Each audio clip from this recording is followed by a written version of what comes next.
Evet arkadaşlar, dalışımız devam ediyor. Abone olmayı, yorum yapmayı ve like atmayı unutmayın. Antalya Kemer Çamyuva'dan sizlere bir gün batımında sualtı dalışı gösteriyoruz. Tabi çok derinlere gidemiyoruz. Kameranın aparatını unutmuşum. Şu an elimde sadece şöyle tutuyorum. Risk etmemek için açılmayacağım. Ama güzel görüntüler çıkar diye umuyorum. Ufak tefek balıklar var. Birkaç tane de büyük balık gördüm. Yani şöyle el kadar falan. Bakalım inşallah daha güzel balıklar görürüz. Hadi devam ediyoruz, dalıyoruz.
Evet arkadaşlar, şöyle ekran temizleyelim. Evet, güzel bir video oluyor diye düşünüyorum. Buranın suyu gerçekten güzel, temiz. Cennet koyuna gitmiştik. Ancak oranın saat 7'de kapandığını öğrendik. Biz de 6'da oradaydık. O yüzden mecburen Antalya Çamyuva halk plajına geldik. Burası da gayet temiz. Suyu berrak.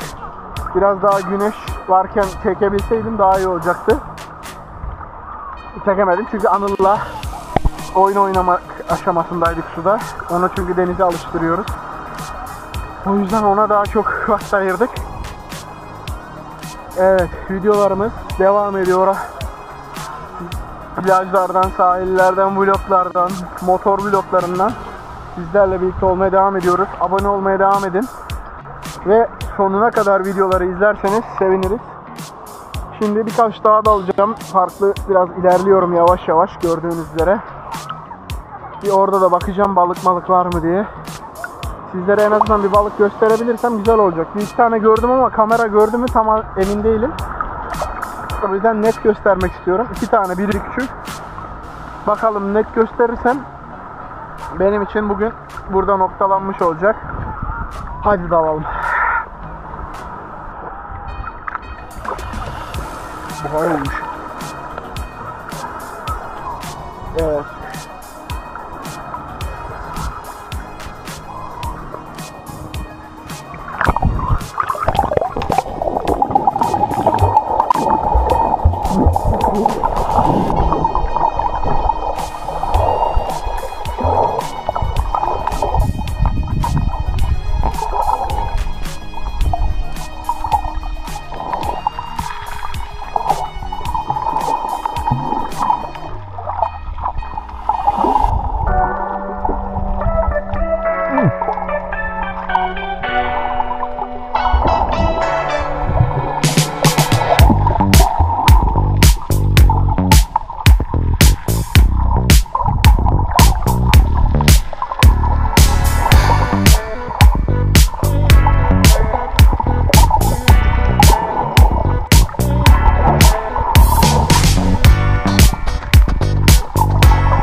Arkadaşlar,